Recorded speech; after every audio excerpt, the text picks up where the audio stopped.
જે અહીંથી ભાગી ગયા અને પછી મત પડ્યા અને 9 નવેમ્બરે આ જુનાગઢ આઝાદ થયો. જુનાગઢ તો આઝાદ થયો છે અને એ વીરો જેને આ જુનાગઢને આઝાદ કરવા માટે ભૂમિકાઓ ભજવી એ બધાને આજે આપણે વંદન કરીએ.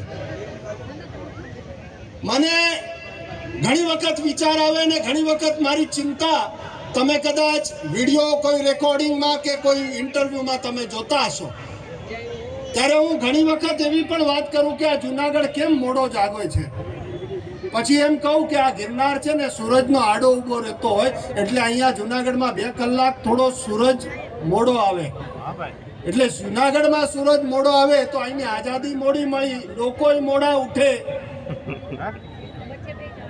પણ જુનાગઢ આઝાદ થયું છે, આપણે આપણી માનસિકતામાંથી આઝાદ થવું બહુ જરૂરી છે, એટલું યાદ રાખજો. આ જુનાગઢ આપણી જવાબદારી છે. આ જય હો જુનાગઢનું સૂત્ર જે આપ્યું છે એ ફક્ત નારા લગાડવા માટે નથી આપ્યું. જય હો જુનાગઢ, હે જુનાગઢ તારી જય છે ને તારી જય બોલાવવામાં મારી પણ ભૂમિકા રહેશે. હું પણ સહભાગી થઈશ તો એ જુનાગઢ જય હો કહી શકાય. અને જ્યાં સુધી ભાગીદારીથી આ કાર્ય નહીં થાય ત્યાં સુધી કદાચ જમીન આઝાદ થઈ હોય પણ માણસો આઝાદ ન થયા હોય.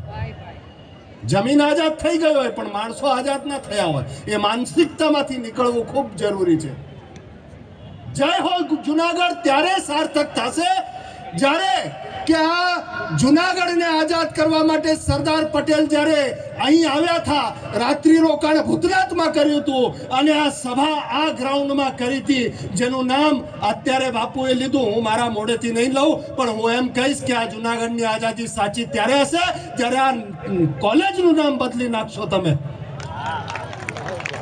હું મારા સ્વભાવ મુજબ બોલીશ ભાઈ, ખોટું લાગે તો પાકિસ્તાન સુધી પહોંચી જાય, કાંઈ વાંધો નથી. અને હમણાં પાકિસ્તાનમાંથી વાવડ મળ્યા હતા કે જુનાગઢ અમારું, જુનાગઢ અમારું. અલ્યા અમારા ગાંડા બાવાઓ ઘૂસી ગયા તો ફીંડલું વાળીને બેબી ડોલ બનાવીને ફેરવી નાખશે, ક્યાંક પત્તો નહીં લાગે.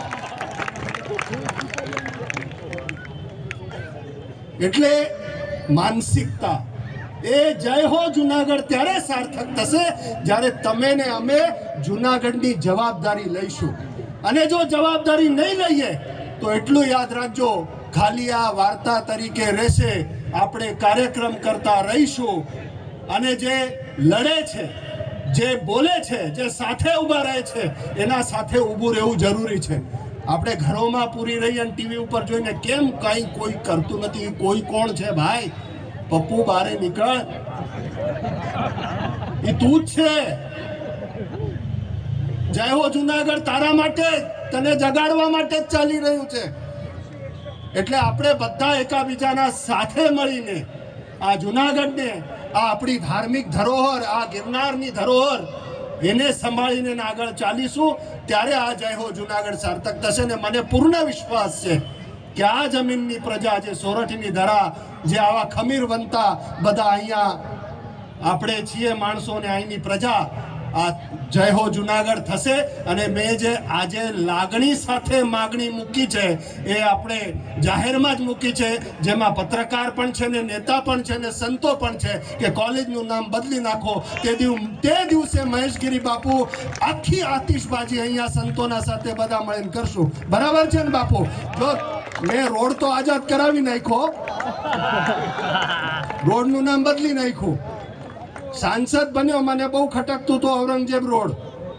સાંસદ બનીને પહેલું કામ આતંકવાદીના નામે રોડ ના હોય, બદલવો જ જોઈએ. અબ્દુલ કલામના નામે કરાવી નાખ્યો. એટલે રોડનું નામ અહીંયા આવીને બદલાવી નાખ્યો. સાહેબ હવે તમે આ કોલેજનું નામ બદલી નાખો. જય હો જુનાગઢ.